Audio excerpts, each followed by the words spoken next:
7,000 milliampere battery and 11 gigs of RAM is what you are getting on the Tecno Pova 3, and it costs less than $200. Imagine coming from a place like mine where there's constant power failure. Having a massive battery like this will definitely be a game changer. The Pova 3 also comes with a large display, a decent gaming processor, and 50 megapixel main camera. The phone is targeted at gamers, but I see a lot of regular people buying this phone. Let me explain why. The phone comes with all the necessary accessories in the box, including a 33-watt fast charger, a USB Type-C cable, an earpiece, some documentation, a silicone case that fits the phone perfectly, and a SIM card removal tool. Tecno also added a protective screen on display. We have to appreciate that because some brands only ship the phone and charging cable nowadays. The Tecno Pova 3 is fairly large to hold in the hand because of its size. You will struggle to reach the top of the screen while holding it with one hand, but because of the large screen, you will enjoy playing games with it when holding it horizontally. If you hold the phone for a while, you will start having fatigue on your hand because it's a bit heavy. The back is made entirely out of plastic and I have the black color. Other color options include metal and blue. The blue variant have this light that shines at the back when you are charging the phone. It can also be customized to glow up when notifications are received on the phone. The back of the phone looks premium and it has some gaming vibes to it. There is a hump at the back of the phone and it has Panther engine encrypted on it. We have 3 cameras at the back and a flashlight, and we have the Tecno Pova branding at the left edge of the phone. The back is slightly curved to give the phone a good grip. We have the side mounted fingerprint scanner by the right and it's quick and responsive. The volume rockers are above the fingerprint scanner. They are tactile and clicky. To the left we have the SIM card and SD card holder. The phone supports 2 4G SIM cards and a memory card. It charges through a USB Type-C port and it also has a headphone jack. There are 2 speakers on the phone, one at the top and the other at the bottom. It is one of the best sounding Tecno phones I have ever used. Here is how the speaker sounds.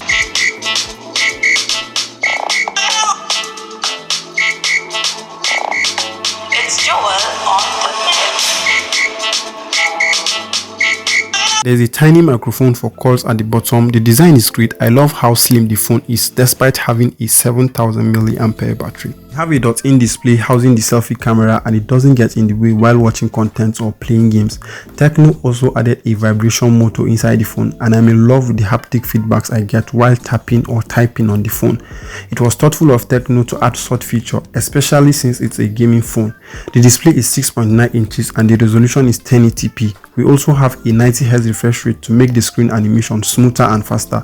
The display is IPS LCD but it is very bright under direct sunlight. However, you need to make sure you max out the brightness when you are outdoors. It is responsive to touch and scrolling on the phone is fun.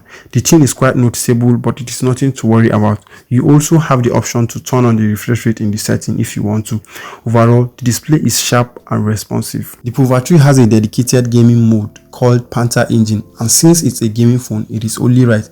I played games on the phone and it held nicely. Even after a long session of gaming, the phone didn't lag and it didn't overheat. Tecno added a cooling mechanism on the Pova 3 and it keeps the temperature of the phone cool when carrying out excessive tasks. The phone is powered by the MediaTek Helio G88, which is a budget gaming chipset.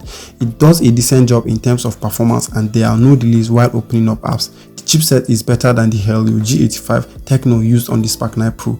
Everything feels snappy on the Tecno Pova 3. The phone comes in 2 variants, one with 4 gigs of RAM and 64 gig storage speed.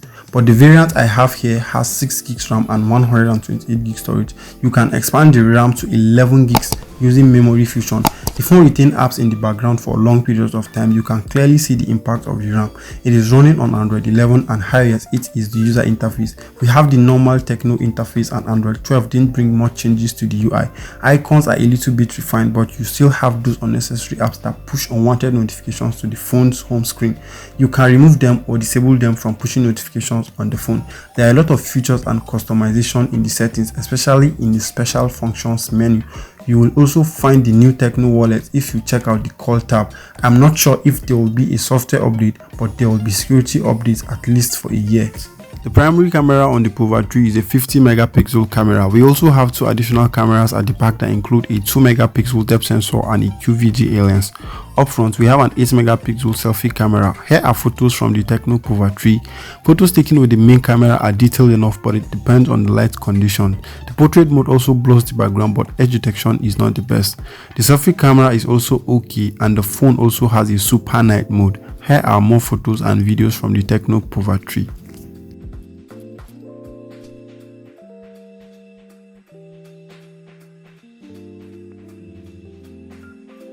is a video with the front facing camera of the Tecno Pova 3.